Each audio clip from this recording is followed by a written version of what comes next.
welcome to everybody who's watching our pre-recorded narrative design panel for I Was a Teenage Exocolonist. Do you want to start by introducing yourselves? Yep, for sure. So I'm Sarah Northway. I run Northway Games. I'm the creator of Exocolonist and other works. Thank you. My name is Lindsay Ishihiro. I wrote so much on Exocolonist, and I also contributed some monster art. Thank you. I'm Adam, and I help run Finji, and we're publishing I Was a Teenage Exocolonist and doing a panel today. So I guess for people who have just wandered in here off the street, Sarah, do you want to do a quick kind of elevator pitch for what is I Was a Teenage Exocolonist? Yeah, for sure. So I Was a Teenage Exocolonist is a narrative RPG. It's got card battling kind of element to it. And in the game, you grow up over 10 years. So it starts when you're only 10 years old. You go through your kind of sordid teenage stuff, but you are on an alien planet and you're like the first settlers there trying to figure out what's going on. So very narrative and just a lot of different gameplay elements all mashed together. The thing I want to start with was there's a thing about Exocolonist, which is it's got a lot more story than most RPGs do. By any way that you measure it, as far as I can tell. But it has more systems than most story or narrative games have also. And they're also intertwined with each other. So they're not like separate silos of things. These things are informing each other constantly every time you interact with the game. Even the card battles are things that come out of the story events, and then the outcomes of the card battles affect the things that can happen in the story. So what made you want to tackle a project this big? Yeah. So was it, and combination question, was it always this big? Yeah, so it actually was bigger. Like the way that I design games, so I just take all of my favorite. Yeah, the original design just had a big shotgun of all of my favorite elements from different games. So I'm a real big fan of life simulators. So like Princess Maker type games. I always wanted it to be something like that. Like obviously like choose your own adventure books, all narrative games kind of come from those roots, and they were a big part of my childhood. And I was like, it's got to be super narrative, obviously. But it used to literally, it was like also kind of Harvest Moon. So you would farm. There was this whole like Zelda combat overland exploration thing. Like a lot of that stuff got converted into the narrative. And also, I love Magic the Gathering. I love card games. So the collectible card game used to be like a much larger battle system where there were enemies and blah, blah, blah. So this is actually the simple version of the game. Like surprisingly, there's still so many elements and so much going on.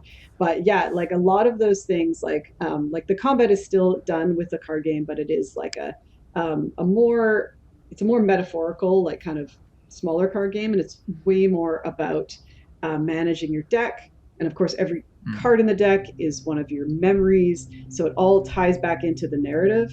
And the farming stuff is still there, but it's entirely just in the narrative. So like your parents are these alien homesteaders, and there's like fun aliens that you can milk in various ways or like get food from, and it's sometimes really nice and disgusting.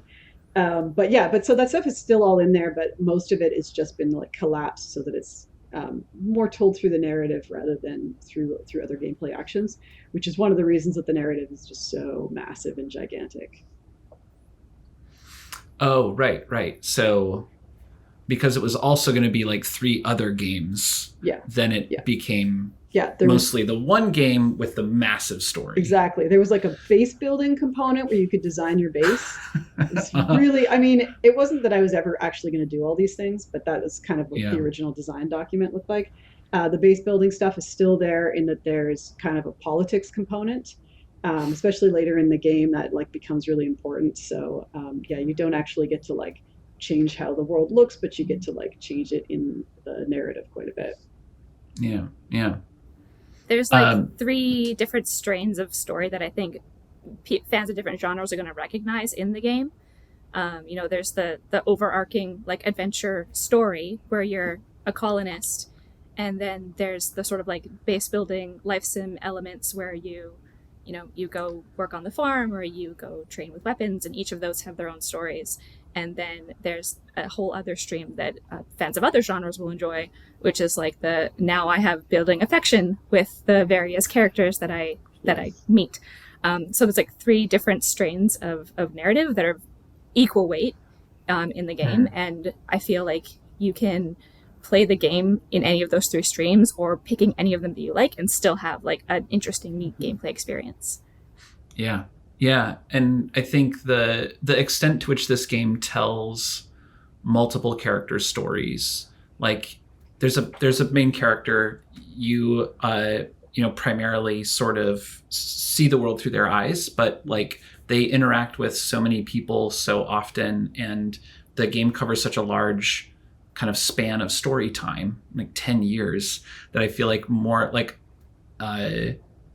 it's there's usually like it's like this game has a deep story about a character or a character and their friend, or this is a story that has a bunch of characters and they're each kind of like a cardboard cutout kind of a person, versus here where it's like, oh, there's like a cast of like just like these like radiating circles of people, like a dozen people extremely close to the main character, another dozen people outside of that who are extremely influential in the fate of the colony. But because you're around them over so much kind of story time, it feels like they have richer stories than I would have expected from a I guess like a slightly any other game, any smaller game. And they can definitely seem like cardboard cutouts until you spend time to get to know them, and then you realize, oh, they have entire backstories on their own, because before the 10 years of the game, they lived for 20 years on a ship, and so like what happened there? Was there a specific? We try to specifically, we do try to like keep things mysterious, because part of the game is you are supposed to play it multiple times over and over, not just to like see all the content and get every ending, but there's kind of like a Groundhog Day, like memories from past lives thing that's going on that adds to the gameplay if you play over and over. But because of that, we do want to keep like a lot, especially the adults, like very mysterious. So you really have to be like working in a job with them to like get to know and untangle their backstories and learn more about them. Yeah. And I was surprised by how much like it feels almost like a Ray Bradbury story during the first few years, especially, where you have these not exactly like unreliable child narrators, but because they like are. they totally are. But there's like there's a seeing the world through their eyes where it's very narratively appropriate that their view of the world is incomplete. They see little slices of things. They see people in specific moments. They overhear things, and the dramatic irony between what the main character knows during the first few years of gameplay, where they're 10 years old, 11 years old, 12 years old, versus what you, the player, are beginning to understand about the world that this character inhabits, I thought was really cool. And I think it does, to me, there's like a tricky thing where it's like, oh, hop in and play the game. In this game, you're a 10-year-old. Sometimes I would like, I feel like it's easy to expect, oh, all the things that happen are 10-year-old things, as opposed to these are people who live in a fairly dangerous place.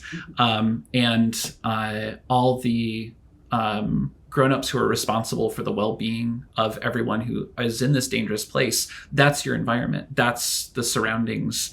And you do fun, silly 10-year-old things, but you also necessarily experience this kind of like intense place through their eyes. And so you only see these like little pieces at a time. That's not even a question. I just really liked it.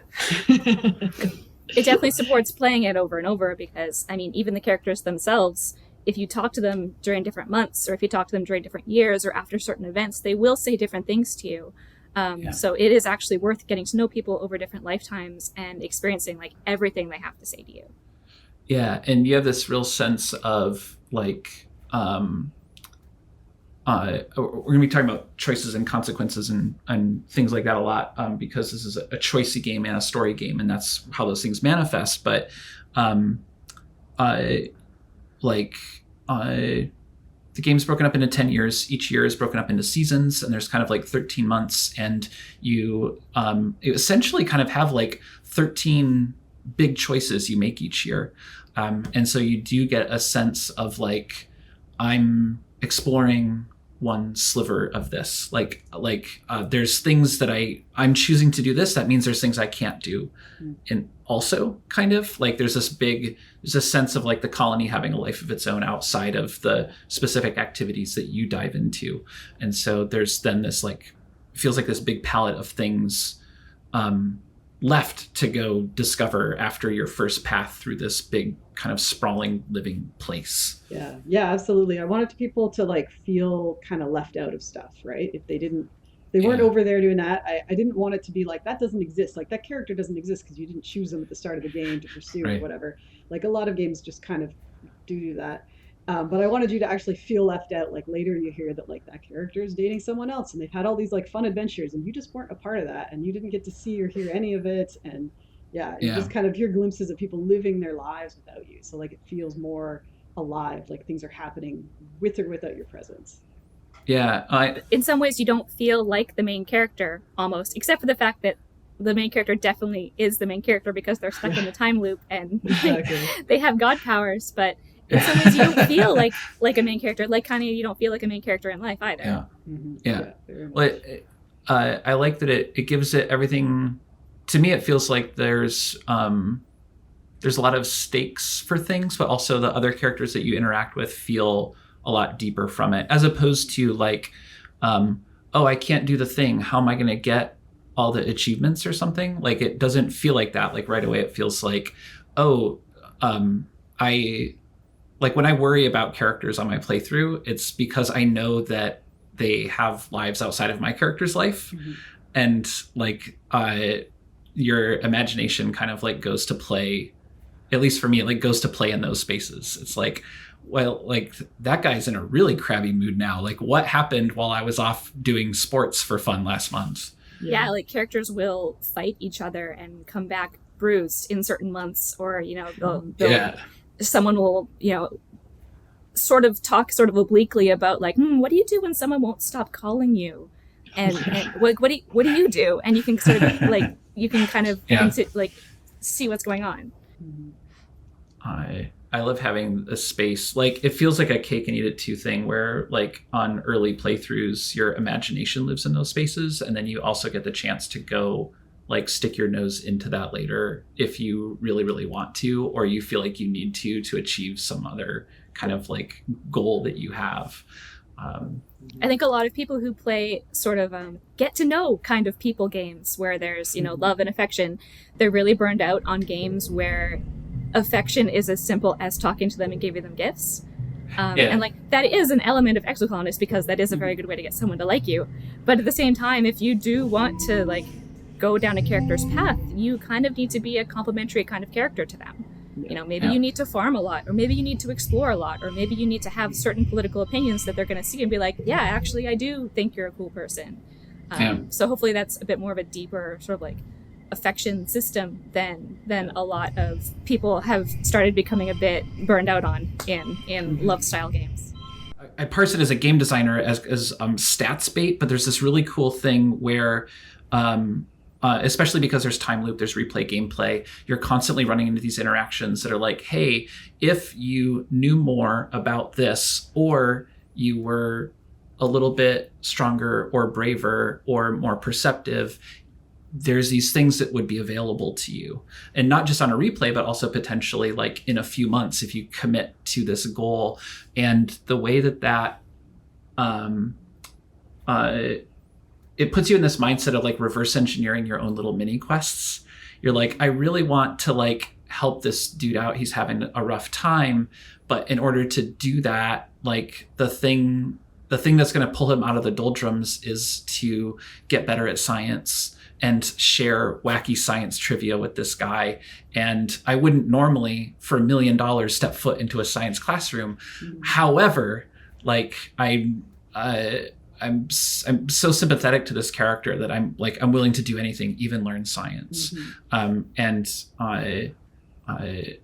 to me, that feels like something that's kind of unique to the way the story unfolds in this game, I think, because that there's this cascading thing often halfway to sort of growing as a character so that you can have this more complex interaction with somebody that you want to be closer to. Something else wild has happened.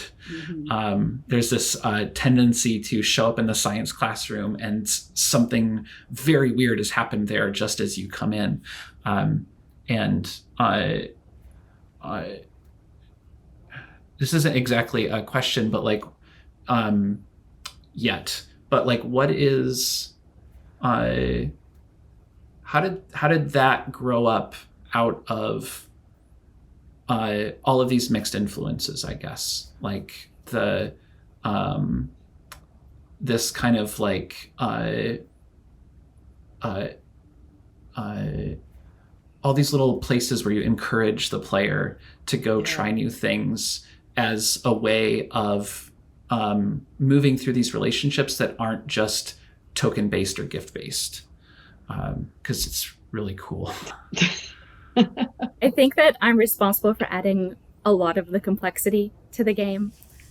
Sarah, the way that we developed it was that Sarah had a general outline of things that needed to happen in the game. We needed to have 10 events for when you go farming. We needed to have 10 events for when you're in the science lab, things like that. And then we had also story events. So every year they go to the Harvest Festival for Vermilion, and every year there's some sort of thing that happens at the end of the year that you have to deal with. And so we had those sort of benchmarks. And I mean, at one point, I'm sure there were over 1,000 separate little events that needed to be written. And it was really just, I got handed a bunch of files that said, this happens in this event. Now go. And I found in the writing, Sarah was very, very permissive about allowing me to explore different options and ways that they would interact. And I found in the exploring, I would find myself discovering more things about the character and about the world, because you kind of think you know something in the sort of general sense, but when it comes down to actually putting words on a screen, you find yourself encountering world building problems. There's a point in the game where I had to write a funeral, and I had to think to myself, wow, has this kid ever had anyone close to them die? Has this colony ever buried a human being? And what does that mean? Because in the world of exocolonists, these are people who have on purpose left Earth to develop a new kind of humanity, absent of, ways and rituals on Earth. And so from the ground up, I had to be like, wow, what do these people do when they're mourning? And so, Monday morning, hey, Sarah, have these kids ever seen a dead body? These are questions that you ask. And so it was just an intensely discoverable process as I was writing. That's awesome. Yeah, absolutely. And we were just constantly trying to feed back that stuff into the choices that the player is making, and the your ability to tell the story with us, kind of. Like Adam was talking about having, wanting to help somebody and then having to go to science class to get better at science and blah, blah, blah. And we just kept finding these nice little opportunities to kind of just give the player a little extra, tell them what's going on and give them the foundation for the world, and then just give them a little extra ability to kind of write themselves in, or decide how they think the world should proceed. I'm trying to think of a good example of this, but there's it was I just wanted it to be not just choices, not just there's a mutiny, do you choose side A or side B? I wanted it to be way kind of richer than that, and your choices leading characters down certain paths, or just discussing philosophy in a certain way. It just got very complicated and big, and the world building never ended. It was constant iteration that we were doing. And and definitely always trying to feed it back to gameplay bits, like which activities you choose to do in a month, your cards as well. Like there's every time you make a major choice, there's often like you're choosing between two cards for your deck, as well as making like a moral choice or a some kind of other like a logical choice. You're also Mm-hmm. like doing a gameplay choice at the same time, so it's all just trying to like tie a lot of these things together, and we just didn't have it planned out, just kind of like on the fly figured out where it would be good to put this stuff in. There was so much of that. Yeah. And not just in small ways, like per event, but really the arc of the game itself. We had an idea of what would happen at the end of these 10 years, but the actual specifics of the idea, they changed according to certain things we discovered about the world, or ways we wanted to showcase certain elements of the characters, and ways we wanted to like elevate relationships between the characters. So, I mean, at certain points, the ending of the game actually changed or fluctuated, and your certain pathways to reach the end of the game changed and were added or removed. So really, the process of figuring out the arc of the player's movement through the game changed according to what we learned while we were writing it. Yeah.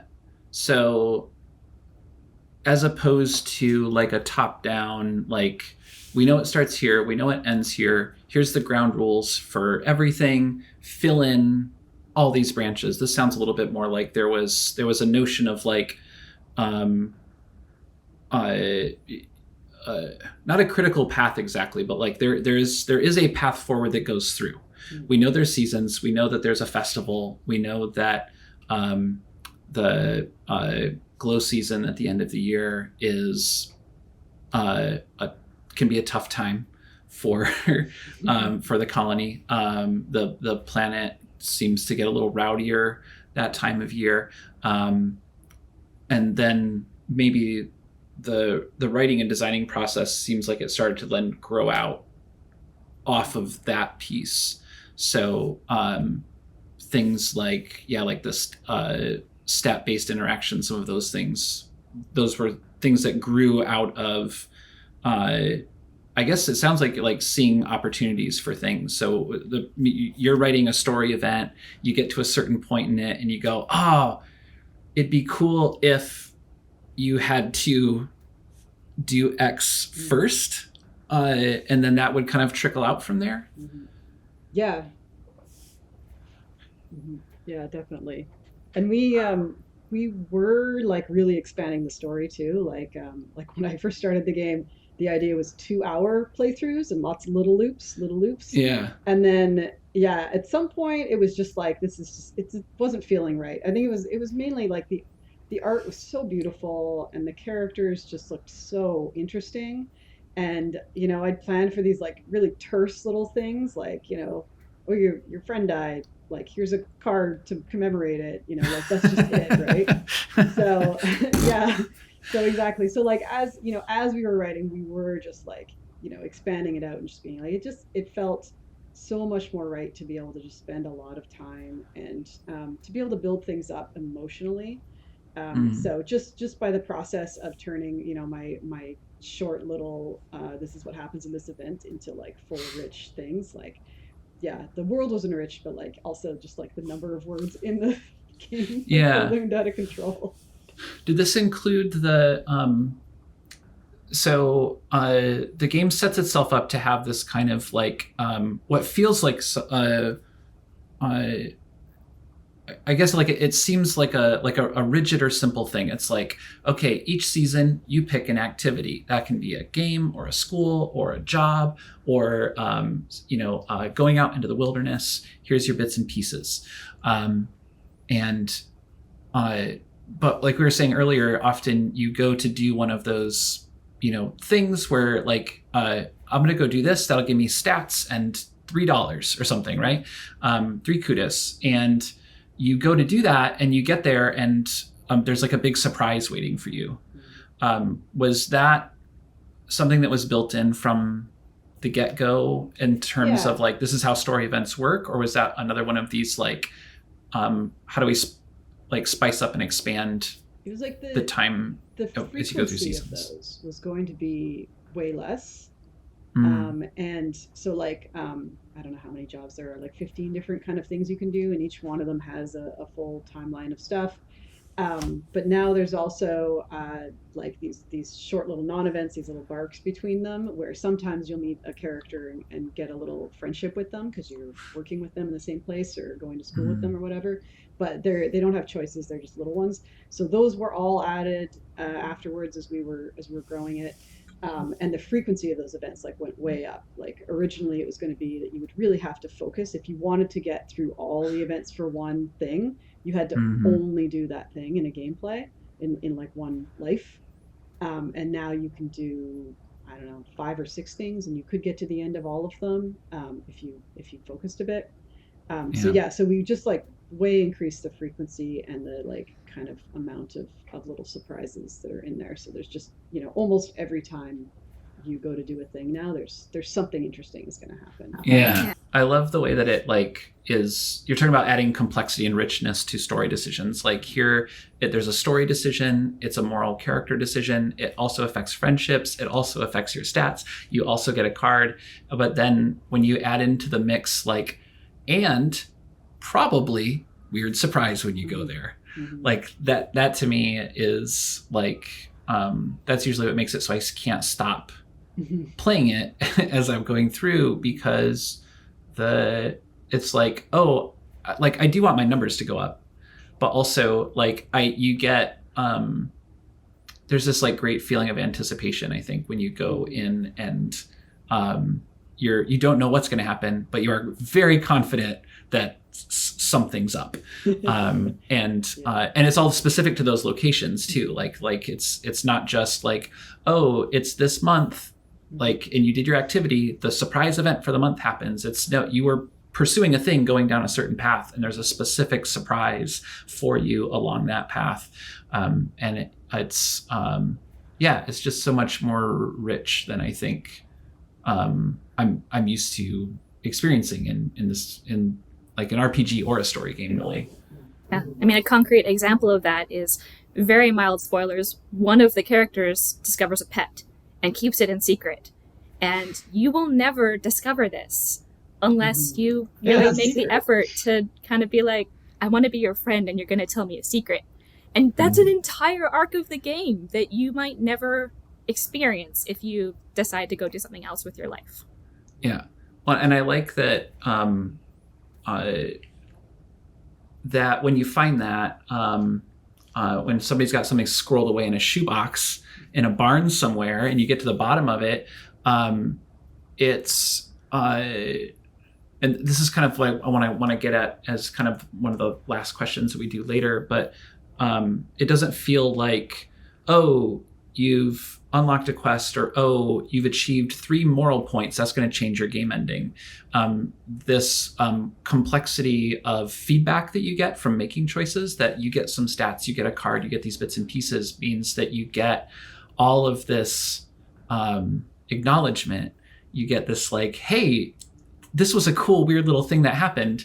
And but it is not necessarily like a part of a discrete storyline that you are now locked into. It's a cool thing that unfolded over the course of your life and we've acknowledged it and it's become part of your deck of cards. And it's like a thing that you did. Like it feels very,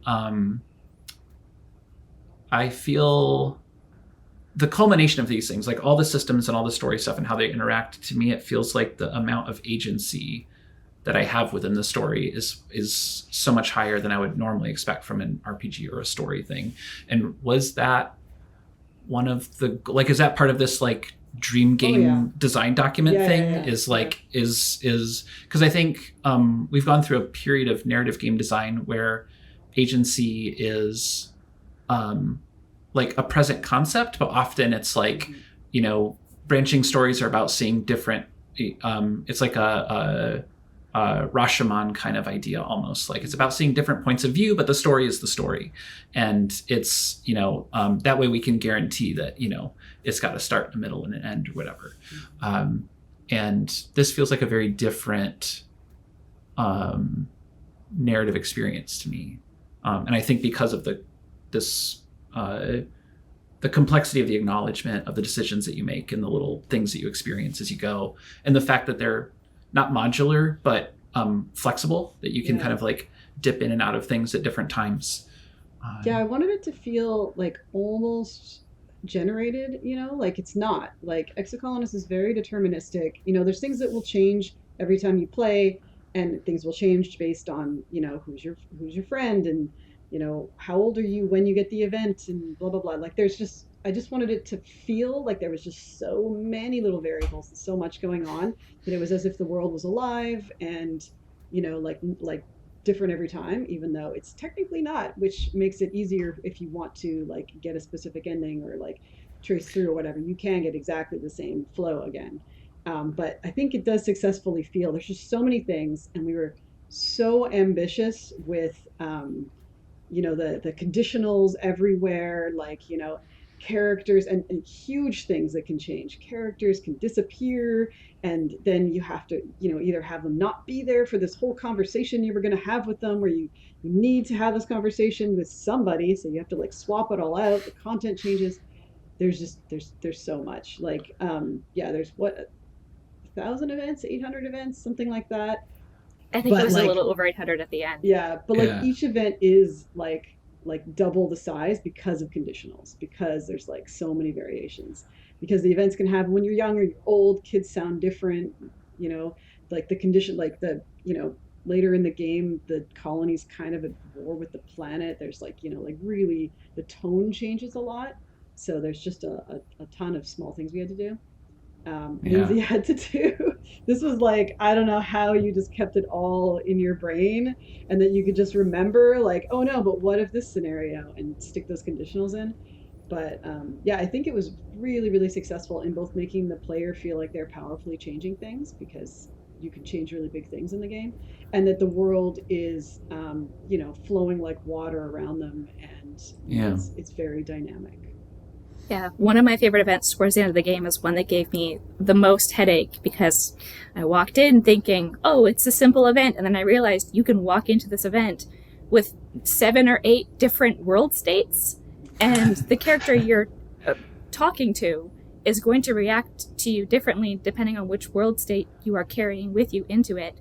And then there's a point where everything meets in the middle, and then it branches out into 5 or 7 different outcomes, depending on whether or not you're dating this person, whether or not you're dating someone else in the scene, whether or not you decide to bring this character back with you or to let them go. Like, there's so many different world states, and is in the end game, and it's definitely one of those places where if you go into the file, you're like, whoa, we really had to write around the player deciding to do pretty much anything.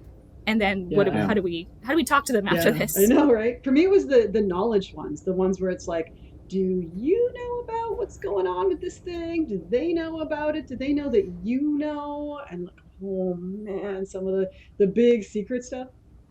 Even in small ways too, where it's like, oh, you're gonna meet a Unisaur. It's like, oh, I don't know if you know the word Unisaur yet. Right. So do I need to describe this creature with its flowing rainbow tail and its terrible T-Rex mouth, like, or do you know this already? And so we kept on finding we had to add different flags. Oh man, that was one of the main questions we asked the Exocolonist Discord, if they had questions about the writing and the storytelling and the narrative design of this game. And that was one of the main questions was, what do you do when you find yourself in a scenario where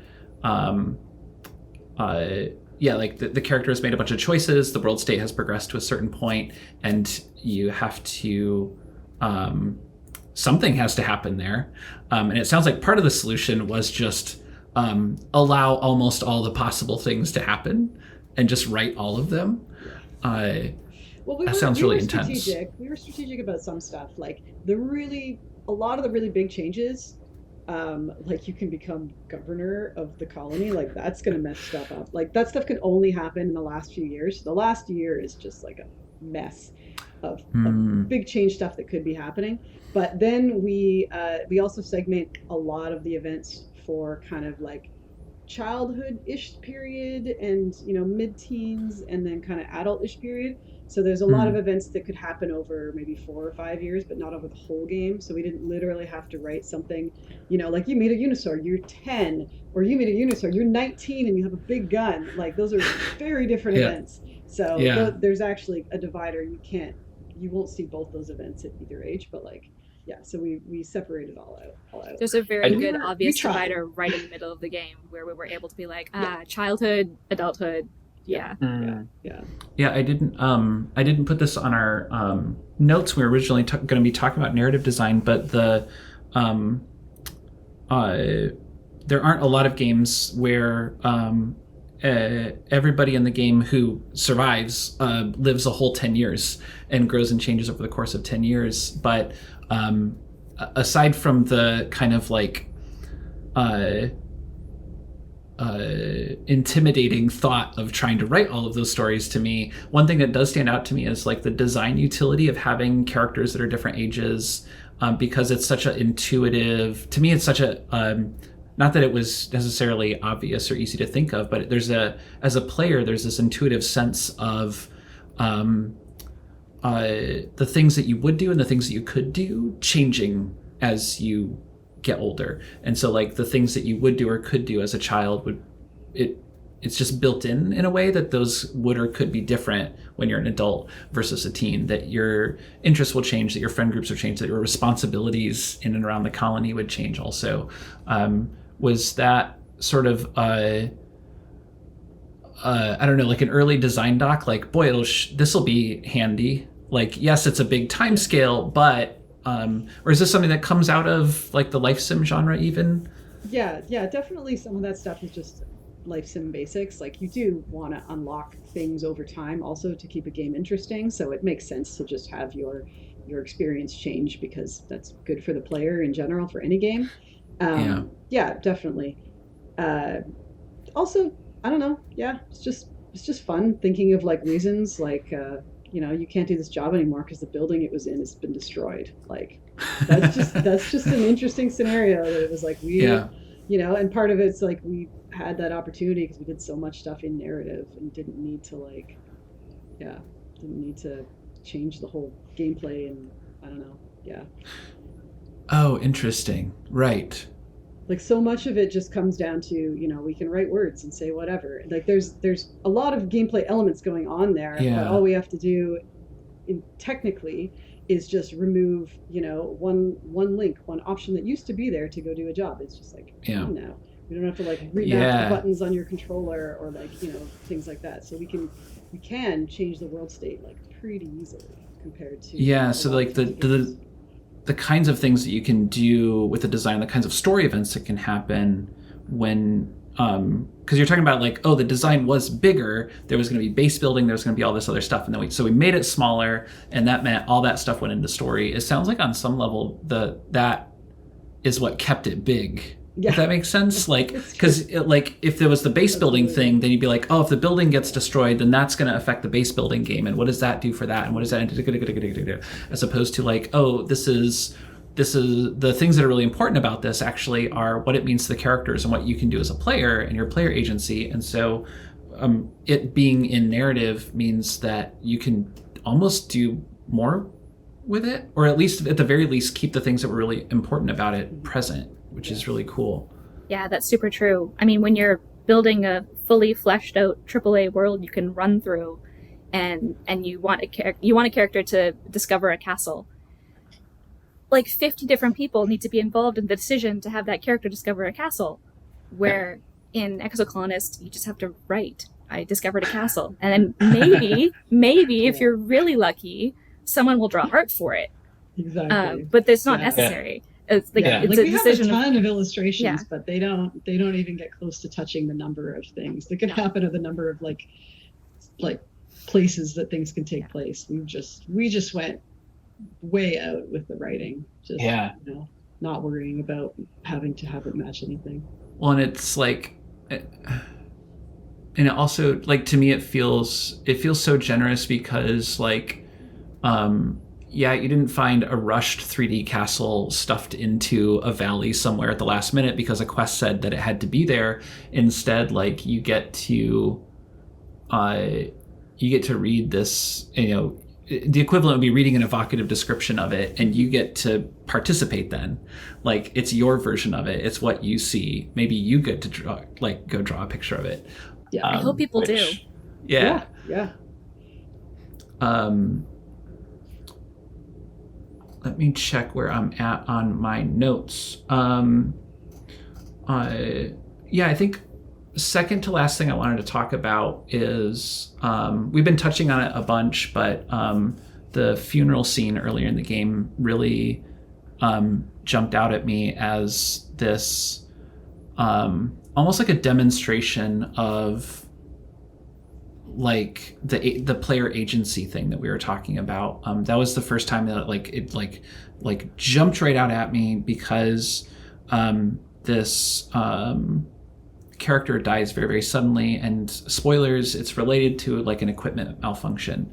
And then there's this big weird spread of things that you can do in the game in and around that, some of which seem to be really directly related to that story event, and other things that kind of fall around the outside of it. So you can obviously visit the location where the tragedy occurred. You can also deliberately go visit that character's, the people who are closest to that character, and you can talk to them. And that story, the elements of that story will continue to unfold in writing.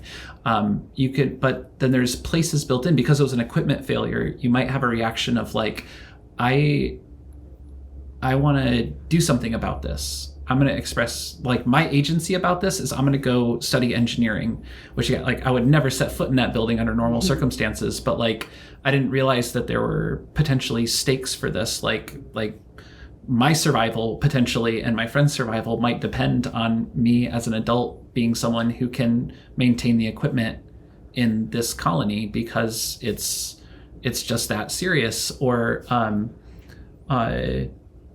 instead of going, you can also go visit the geoponics area, the farm, because that's where the body gets recycled to be used for the colony. And that can be your way of kind of like paying respects, or maybe bumping into other people who might be doing the same thing. Is this a back and forth thing? Is this like when you sit down to write a story event, like the funeral, like there's world building to consider, there's all these other things, but was there, like, how much consideration was there in terms of, the outcome of this event? We want it to be associated with specific locations. The tragedy occurred here. The body ends up being recycled here. This character is here, and we want to like make sure that those things are packed in there. Or is that just a delightful sort of like an emergent quality of a game about people living in close quarters? Or is it like a little bit of both? I'm fascinated by this, because this is the thing about story systems overlapping in this game that feels totally unique to me, is this like emergent role play thing, I guess.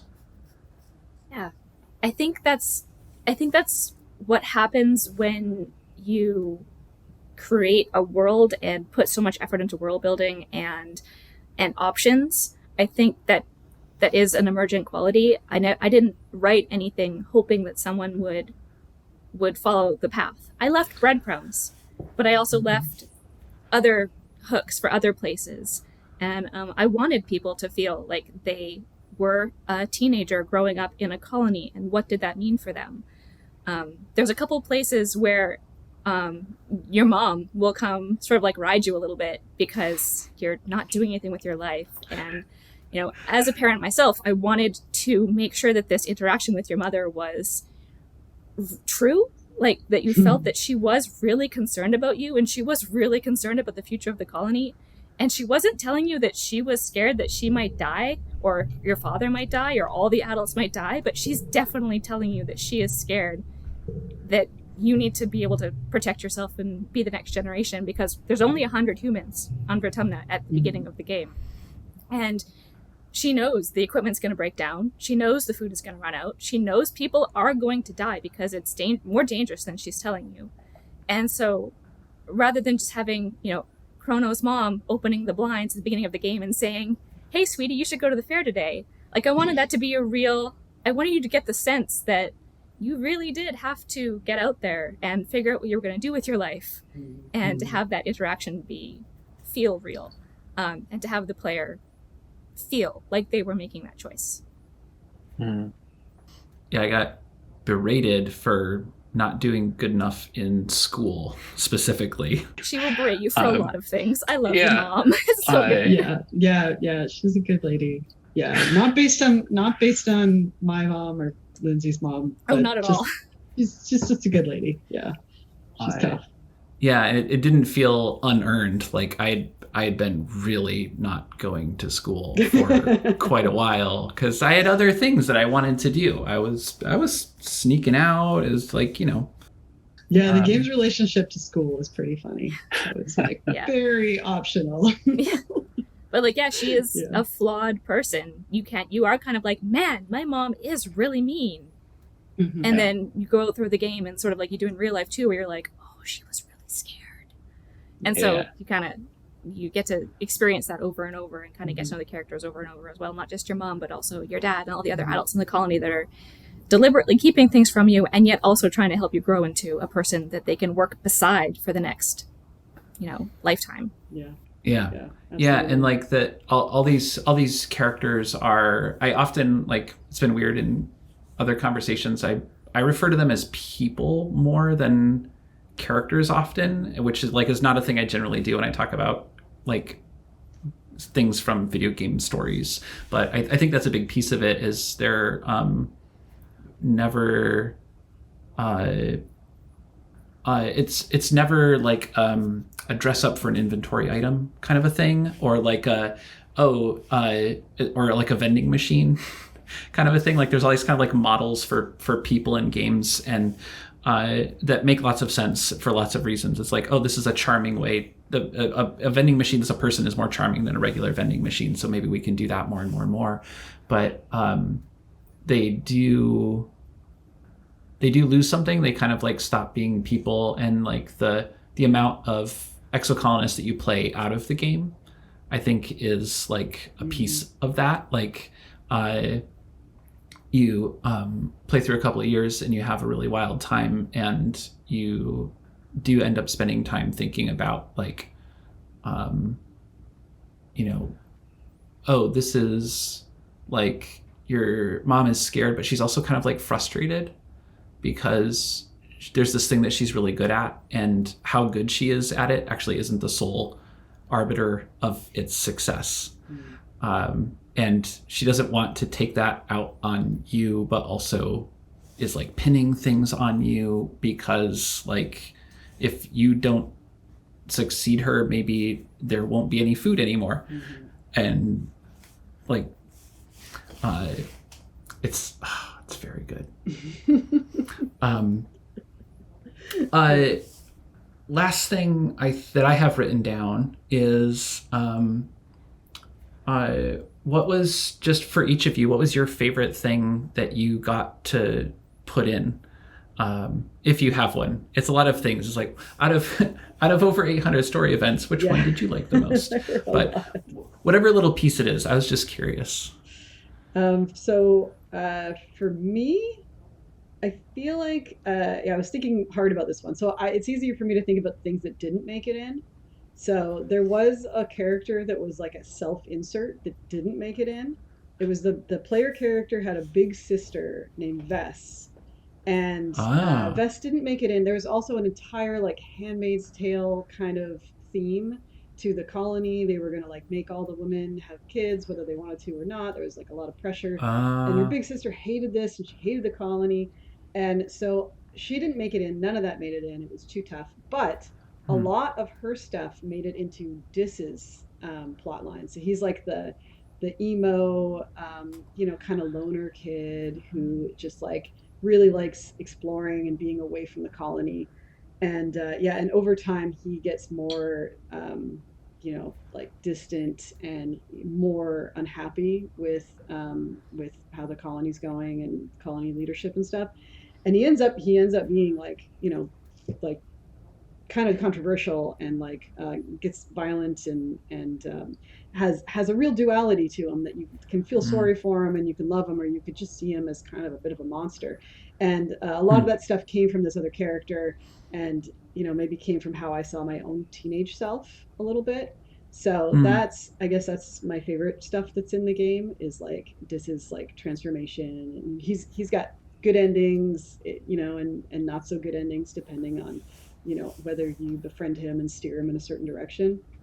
But his just kind of his whole thing I really love. I especially love that it is possible to like hate that character.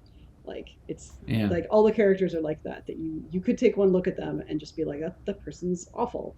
And I wanted every character to have some kind of flaw and something about them that makes you just love them despite that, or because of it, or whatever. So yeah, it's a complicated little boy.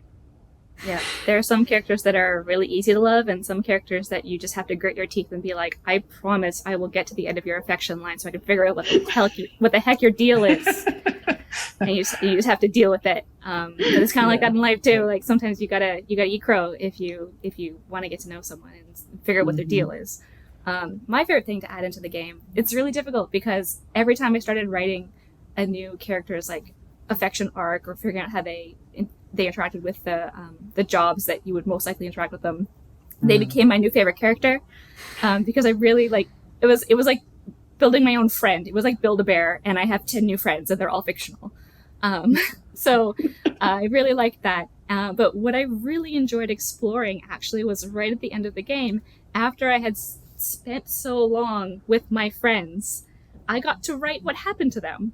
And so I got to take everything I knew about the game, and everything I knew about their characters, and everything I knew about the world, and I got to figure out what happened to them. And so the very last thing I did on the game before I was off the project was I got to write the epilogue. And that was my favorite thing, because I got to see my friends grow up. And I could write anything that I wanted.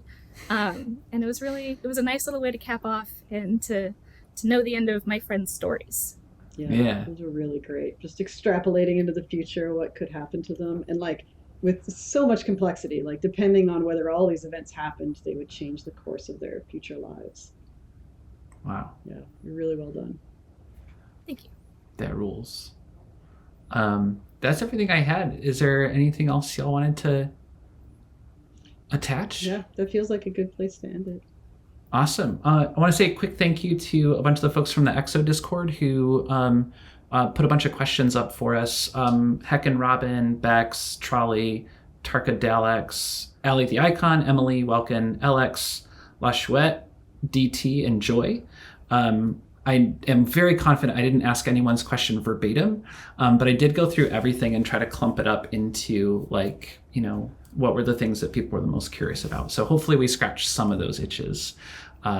And yeah, I think that's it. Thank you both so much for taking time to talk about this. I know it's been a while since y'all were like in the nitty gritty of script events and story events and all of that stuff. But this was great. And thank you for taking time to talk to me about it. Thank you so much, everyone. Thank you. Yeah, thank you. Thanks guys a lot.